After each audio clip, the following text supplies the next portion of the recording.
Assalamualaikum warahmatullahi wabarakatuh. Alhamdulillah, la haula wa la quwata illa billah. Subhanaka la ilma lana illa ma 'allamtana. Alhamdulillah, di hari ini sedikit kita melihat dari dimensi kehidupan. Manusia itu terlahir dari tiada keberdayaan, kemudian proses perjalanan hidup, ada yang menjadi sukses, ada yang dilebihkan rezeki, ada juga yang kurang rezekinya. Maka ada di dalam falsafah Jawa dengan ucapan ojo dumeh. Ojo dumeh ini mempunyai makna jangan merasa paling, jangan merasa diri kita itu mempunyai lebih, bahkan jangan sampai merasa diri kita itu di atas dari orang lain. Artinya kesombongan. Kalau dimaknai secara mendalam, makna jangan sombong atau merasa lebih dari sisi ojo dumeh. Yang pertama, ojo. Makna ojo dalam konteks Jawa, padahal dalam antropologi budaya Jawa itu untuk mengucapkan tidak itu sangat sulit. Maka ketika ini menjadi sebuah pesan dengan ucapan ojo, ini berarti suatu larangan yang sangat kuat di dalam bahasa Jawa. Artinya tidak boleh. Maka bahasa selanjutnya adalah dumeh. Dumeh itu adalah merasa dirinya lebih. Mungkin kelebihan itu ada beberapa dimensi. Lebih karena harta, maka muncullah sombong dengan hartanya. Lebih karena ilmu, maka sombong karena ilmunya. Lebih karena jabatan, maka sombong karena jabatan. Maka status semua yang ada ini adalah sebagai titipan. Kemudian sebaliknya, dalam sisi yang berbeda, kita manusia harus ada istilah andap asor. Andap asor adalah merendahkan hati kita supaya kita itu bertawaduk bahwa diri kita ini adalah makhluk Allah Subhanahu wa ta'ala yang tidak punya daya dan punya kedhaifan, lemah di saat kita tidak punya apa-apa. Bahkan ketika punya apa-apa, pada titik kulminasi tertentu orang itu tidak punya daya.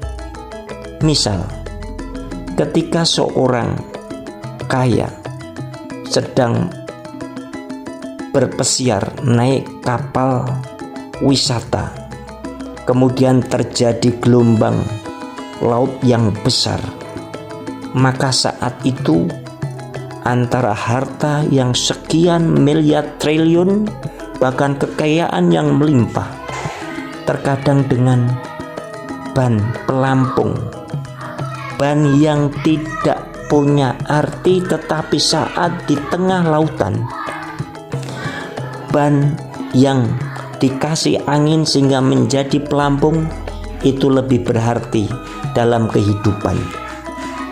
Sisi yang lain bahwa amanah sikap tanggung jawab itu merupakan bagian dari kehidupan kita untuk memahami bahwa kita itu punya tanggung jawab yang lebih besar. Walaupun kita sebagai individu, tapi tanggung jawab individu akan menjadi kesaksian kita di hadapan Allah Subhanahu wa ta'ala. Sebab kesombongan itu menyebabkan seseorang itu justru malah terpental. Sebagaimana di dalam nasihat Ibnul Qayyim Al-Jauzi rahimahullah ta'ala, al-kibru, kesombongan itu, walladzi asyara iblis ilama asyarahu, yang menyebabkan iblis itu jadi makhluk yang terendah di hadapan Allah sang pencipta alam, yang menguasai kehidupan, yang memberi rezeki, yang memberi amanat kekuasaan, yang memberikan ilmu kepada siapa yang dikehendaki. Iblis itu posisi terpuruk ketika kesombongan. Khalaqtu min nari wa khalaqtahu min tin. Saya dari api, sementara untuk mengakui Adam yang dari tanah tidak mau. Dalam sejarah juga disebutkan Firaun. Firaun itu makhluk Allah dalam bentuk manusia yang diberi amanah kekuasaan, tetapi kekuasaan melupakan dirinya. Sehingga di dalam surat An-Nazi'at ayat 24, Firaun mengatakan, Ana rabbukumul a'la, akulah Tuhanmu yang paling tinggi. Sehingga ketika Firaun itu di puncak kekuasaan, dia melupakan hakikat dirinya yang berasal dari percikan air ataupun air sperma yang tidak begitu bagus bentuknya. Tapi proses kehidupan melupakan Firaun. Bahkan ada sesuatu riwayat yang menarik. Seseorang itu kadangkala diuji dengan sesuatu yang lebih, baik lebih dalam bentuk kekuasaan, lebih dalam bentuk harta, lebih dalam bentuk ilmu. Saat itulah ujian yang terberat. Apakah ketundukan hati kita masih ada? Ada hal yang menarik dalam riwayat ketika Firaun tertenggelam di laut. Saat itulah ketidakberdayaan, secara fisik lemah. Para pasukannya juga ikut tenggelam. Harta yang ditinggi-tinggikan pun tidak menyertainya. Saat yughargir syakaratul maut Fir'aun, ketika Allah membukakan dua alam, dari alam dunia kemudian melihat alam akhirat yang sebagaimana disampaikan Nabi Musa dan Harun, maka saat sakaratul maut Fir'aun pun dalam riwayat dikatakan, amantu bi Rabbi Musa wa Harun, aku percaya terhadap sesembahan Musa dan Harun memang ada. Maka saat itulah ketika orang tidak berdaya, manusia tidak berdaya, dia tidak punya kekuatan, maka ujian yang terbesar dalam hidup terkadang adalah kenikmatan yang berlimpah. Begitu juga dalam kisah Haman. Haman ini adalah teknokratnya Firaun. Bahkan Haman ini mendukung membuat bangunan yang sangat tinggi supaya untuk menunjukkan di manakah sesembahan Musa, diabadikan dalam surat Ghafir ayat 36.